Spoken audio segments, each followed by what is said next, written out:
Hey, it's Emily and this is a spring book haul. So in this video I'm going to haul all the books that I have hauled in the last 2 months-ish, since the start of March kind of time.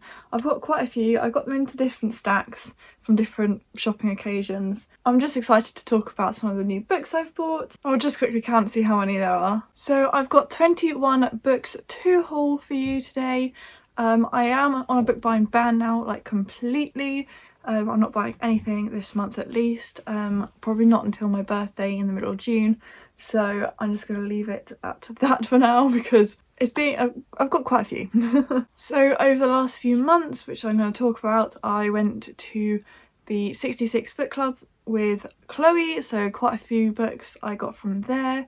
My grandma has bought me a few. I went shopping in London with my friend Miles, where I bought like 9 books or something ridiculous with him in London, so that was fun. And then a couple random extras. I think with that, let's just jump on in to the first stack, which is my 66 book club weekend with Chloe. She vlogged the whole experience, she did a video about it, so I'll leave that down below, so you should go check it out as we explore the warehouse.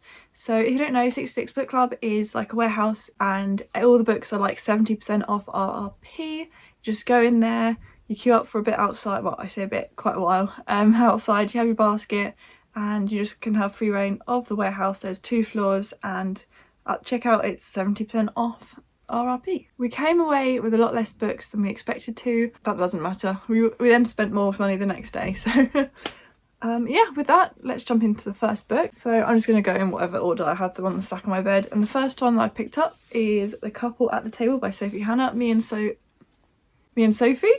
Chloe both picked up The Couple at the Table.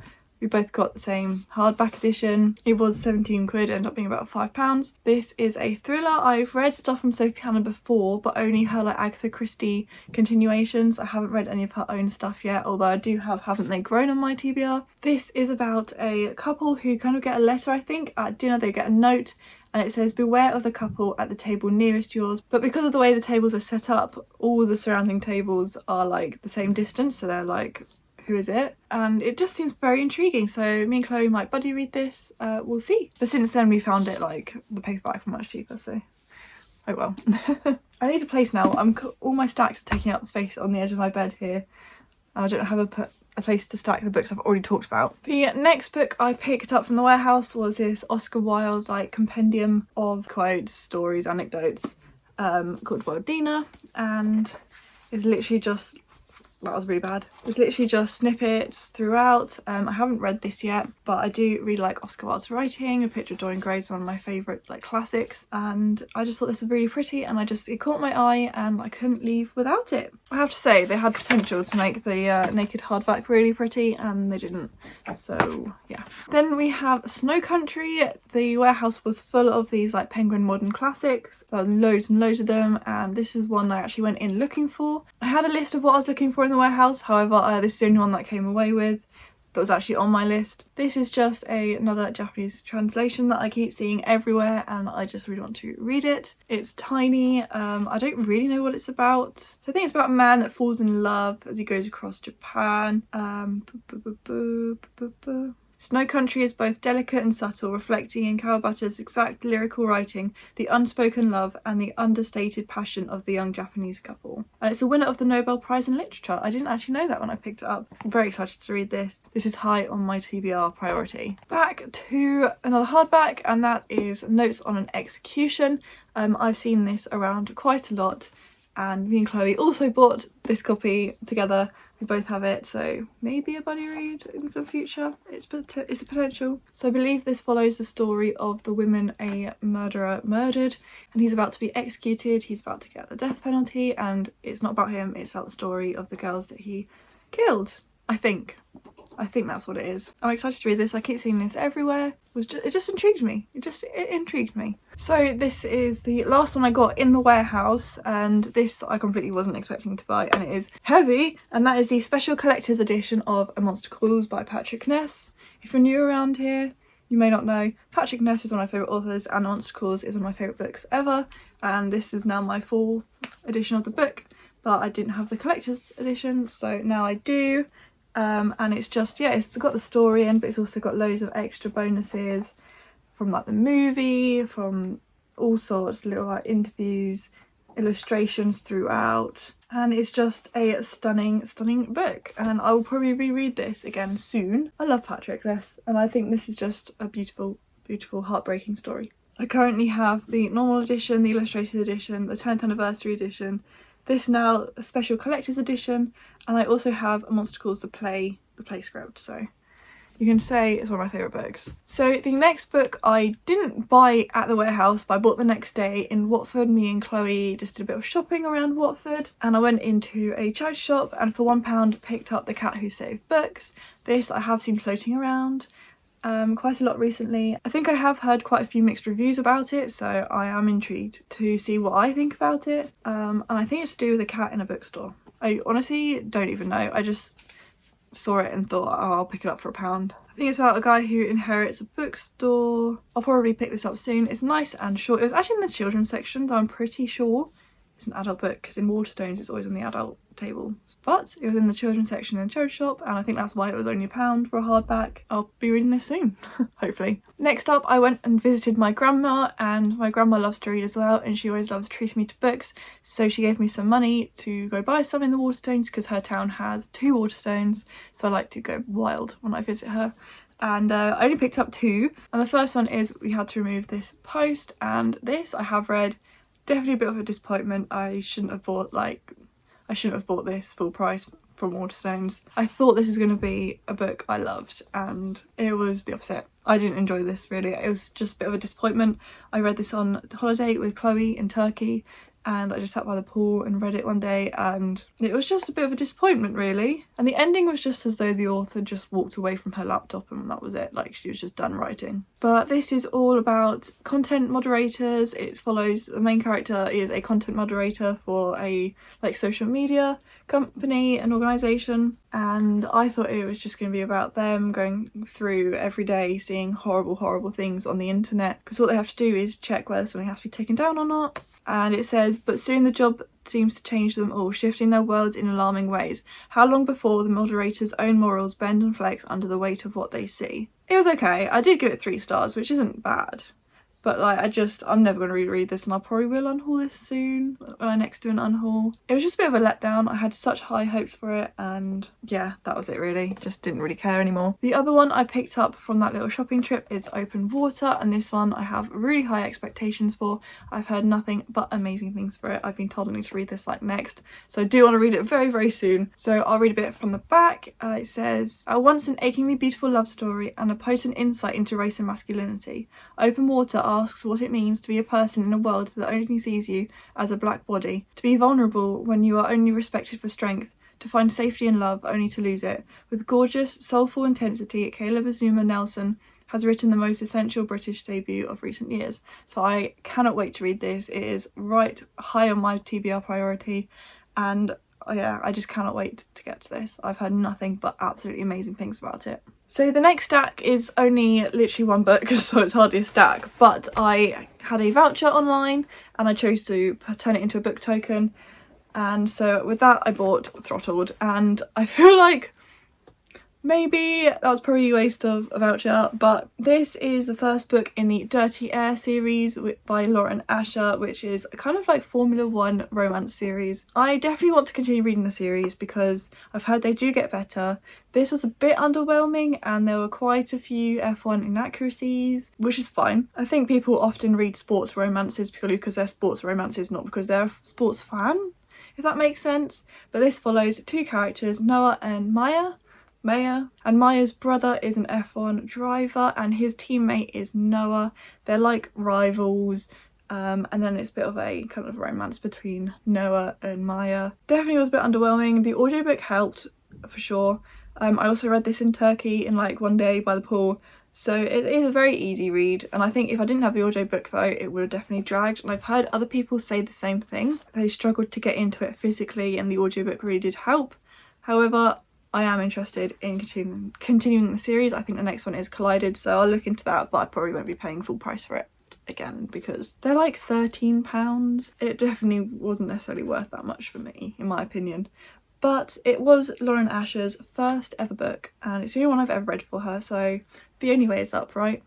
Right. So the next stack is when I went to London with Miles. We hit up Waterstones, we were there ages. We also went to Forbidden Planet, which is where I got 2 books from. And we just had a lovely time in London. We went to the Lego store and he introduced me to bubble tea. Mad, but I hadn't had it and he introduced it to me and so I fell in love with it. So yeah, it was a lovely sunny day. I braved it. I went in a dress at that time. It was in April, I think, at the start of April. So it was kind of like borderline, can I wear a dress? Probably shouldn't have. With that, I think let's jump on in to the stack. The first one I have already read. I read pretty soon after hauling it, and that is Different for Boys by Patrick Ness. So another Patrick Ness book hauled. This is his new release and it came out at the end of March. We both actually picked this up, me and Miles, because I think he started reading it online or like ebook. And so he picked it up in person with me. We both got signed ones. There was a whole stack. We found it on a table. So we picked up a normal edition and then as we just walked around the store we saw a table and it had like signed by the author stickers on and I was like, let's just switch these out. Who doesn't love a signed Patrick Ness book? There you go. So this is about a boy named Ant and it's about his experience at secondary school and his different relationships with the boys in his like friendship group in his class.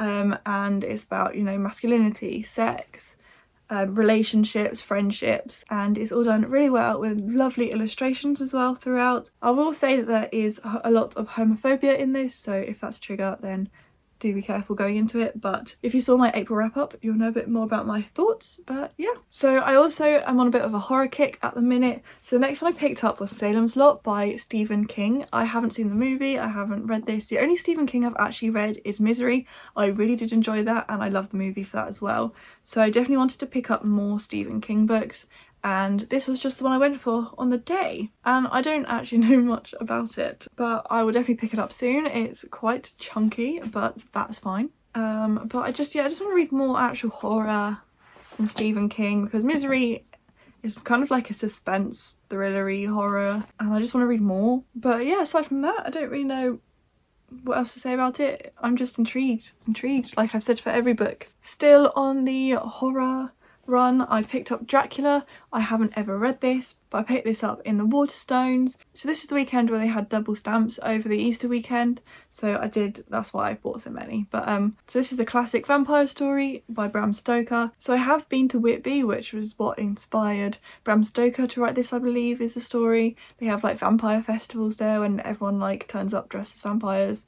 When I went to visit, I think it was like the week after, was like they were trying to break the world record, oh my goodness, for the amount of people dressed up as a vampire. But yeah, I've never read it and I just really fancied it and so I picked it up. The only thing is, right, it said £5.99 on the back, which is why I got this edition, because it was slightly cheaper than all the other nicer ones. And I got to the till and he still charged me like £8.99 and I was like, excuse me? But I'll definitely be reading this soon. I found a couple audiobooks that I might try out as well that have like a really good cast. I think that's also the thing with classics, is that you often find audiobooks that are read by like an amazing cast. So yeah, that's this one. Another horror is The Haunting of Hill House by Shirley Jackson I wanted to pick up. This is another Penguin modern classic. I have read We Have Always Lived in the Castle, but I think I gave that to Rebecca after finishing that. But I literally don't know anything about this. I haven't watched the TV show because I've always said I wanted to read it first, so I avoided the show, but I definitely will be reading it very soon. It's kind of the vibe I'm looking for right now, even though it's like literally summer's around the corner. I'm just on a horror kick at the minute, and so yeah, especially like older horror, like not necessarily newer stuff, older stuff. That's what I'm feeling right now. So yeah, that's another one I picked up in the Waterstones. I've got 2 more from Waterstones. Next one is, of course, I couldn't leave the store without an Agatha Christie, and I picked up The Murder on the Links because this is one of the like 2 books that I missed out in order, so I'm now trying to read them kind of in order. But I didn't have Murder on the Links, I don't have Poirot Investigates, but I have read all the ones up to like Death in the Clouds. So this literally is the last book that I can fit on my Agatha Christie shelf. It is around, like I've even got 2 stacks of it like this, so when I move out I'm definitely probably just going to buy a whole new bookcase because I am running out of space, which is obviously not the right solution to the problem. So I'll read what's on the back so we can find out what it's about. I just always buy these without knowing because I would know I'm going to read them all. An urgent cry for help brings Poirot to France, but he arrives too late to save his client, whose brutally stabbed body now lies face downwards in a shallow grave on a golf course. But why is the dead man wearing his son's overcoat? And who was the impassioned love letter in the pocket for? Before Poirot can answer these questions, the case is turned upside down by the discovery of a second, identically murdered corpse. So I'm very intrigued. I think Rhiannon read this fairly recently, like this year, because she started reading the Poirot books. And I'm just having so much fun recently with Agatha Christie. Like, I'm really, really enjoying her. Like, she has always been a favourite, but especially now, I find I can just pick up a book and fall in love. This weekend I watched the whole of And Then There Were None, like the 3-part series, and it's just, I just fell in love with the story all over again, and I just really want to pick up a classic Agatha Christie. So this will be the next one I do pick up so that I can kind of read them in order. But yeah, I just cannot wait. Cannot wait. It sounds exactly what I want right now. One more book from Waterstones, and that is The Decagon House Murders. And this is, like I was just saying about And Then There Were None, this is a kind of And Then There Were None not retelling, but inspired by that, heavily inspired by that. And it literally says on the back, a Japanese bestseller inspired by Agatha Christie's And Then There Were None. It's very, very similar. It's got the same setup, and I read this last week, so it is still very fresh in my brain. I did enjoy it, not as much as I thought I would, but it was still a great time. I'll talk about this more in my May wrap up. This is about a group of university students. They're part of like a murder, true crime, or like murder mystery fiction society at university, like little club, and they all go to this island that's like kind of cut off. It is set in the 80s, by the way, and on this island 6 months prior there are these horrific murders that took place, and they're kind of going there just to like do a bit of investigation, not necessarily investigation, but they're like, ooh, did this really happen? But then they start realizing that there's kind of like hits on them. 2 more books from that day when we went to Forbidden Planet. I tried my best to control myself, but then I saw that they had student discount and I had my student card on me, so I was like, I'll buy 2. So the first one I picked up I have recently read, and that is Gallant by V.E. Schwab. I did read this month, so I'll talk about it more in my wrap up. But I have this lovely signed Forbidden Planet edition. I haven't taken off the sticker yet because this cover feels like the material that's going to leave a proper like sticker mark, like it already is a sticker mark there, and I'm scared to take off this one. So that's why it's there for the minute, but it is a stunning edition. If you don't know what this is about a girl who's an orphan. She then gets a letter from her uncle basically inviting her to come live with them at a house called Gallant. And everyone says, well, not everyone, but people have said, no, don't go. Her cousin's like, you shouldn't be here. Her mother's diary says you're safe as you're not at Gallant. Things happen, but I'll talk about that more in my wrap up. And finally, the last book that I picked up in Forbidden Planet, I did actually read in April, virtually. No, yes, I did read in April. I also bought it in April, and that is Paperbacks from Hell by Grady Hendrix. This I read on my phone and then wanted to have a physical copy, and it was in Forbidden Planet, and so I just bought it. But I really just love looking at all like the old like book covers. It was really interesting to learn about the development and the history of horror throughout literature, especially in the 70s and 80s. And oh, I just love the covers. They're just fantastic. But I just love Grady Hendrix's style of writing, and I loved it in his fiction, and it carried across really nicely into non-fiction, just the way he talks. I really now want to pick up some of these real random 70s 80s horror, and yeah, I'm definitely gonna keep my eye open for some of the more random weird horror books that are mentioned in this. So we're finally on to my final little stack. I've got 4 more books to talk about. So if you've seen my vlog that went up this weekend, these books are mentioned in there. I hauled them on the first like May bank holiday weekend, so end of April, just in April, so it doesn't count towards my May book buying ban. But the first one I picked up is Tokyo Express, which is another lovely murder mystery, another Penguin modern classic. So that's 3 that I've hauled in this video. I just love the sound of this. I think I saw this in a Jack Edwards video. I'm pretty sure that's where I saw it. I could be completely wrong, but I think that's where I saw it. Or it could have been recommended to me in reading sprints. I couldn't tell you. I can't wait to get into this. I believe it is a murder mystery set on a train, or it starts on a train. It's obviously something to do with a train. That's all I know. And I love this cover art. I don't know what it is about it, but I absolutely love it. I think this really does have a potential to be a favourite of mine, and I cannot wait to get to it. I cannot wait. So next up I picked up The Plotters by Eun-Soo Kim.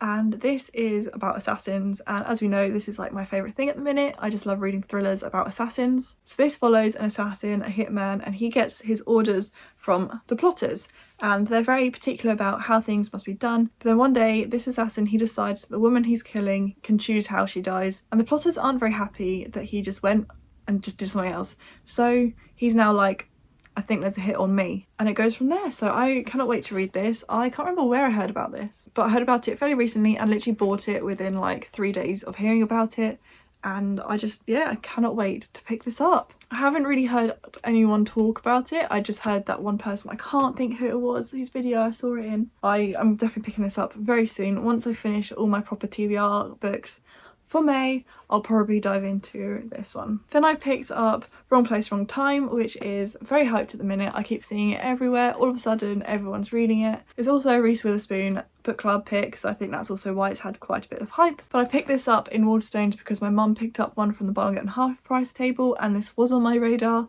so I decided I'd pick one up to make it in the deal. So I think this is about this woman who sees her son murder someone, or she knows her son murdered someone, and she kind of goes back in time and then back in time, I think, and she tries to stop it from happening. I don't really know. I don't know. Maybe she doesn't try to stop it from happening, but she just sees stuff. And this has been around quite a bit at the minute, and I think my mum wants to read it afterwards as well. So I'll probably pick it up very soon. So the last book I picked up from the works, it was £2.50. It was in a 3 for £5 or £6 now deal. However, I didn't really want any other books. And that is Who is More Dixon. So this follows I think, is it a journalist or a young writer, Florence, and basically there's an author, she's quite famous, called More Dixon. Nobody really knows who she is, it's a pseudonym. However, Florence then wakes up in hospital after a car accident, and she knows that Maud was with her, but nobody believes her, and now she's like, I gotta find out some stuff. But then it also says, moreover, if Maud has vanished, there are rightly shoes to fill, and maybe Florence can make her mark after all. So I think she then tries to become Maud.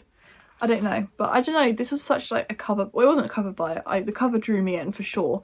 And then I read the back, and then I couldn't stop thinking about it, so I ended up going back to the works to pick it up at the end of the day because it was just on my mind all day. So I have high hopes for this one. And that is it. That's the end of my book haul. I'm probably going to go sit out in the sun now because it is a gorgeous day today, and I'm going to go read in the garden. But yeah, that was my huge book haul. 21 books across the last 2 months is not too bad. But on that note, I will probably just wrap up this video because it's probably been quite long. Thank you so much for watching. Please like it if you enjoyed it, and subscribe if you're new around here. I really do appreciate each and every one of you, and I'll see you soon with a brand new video. Bye.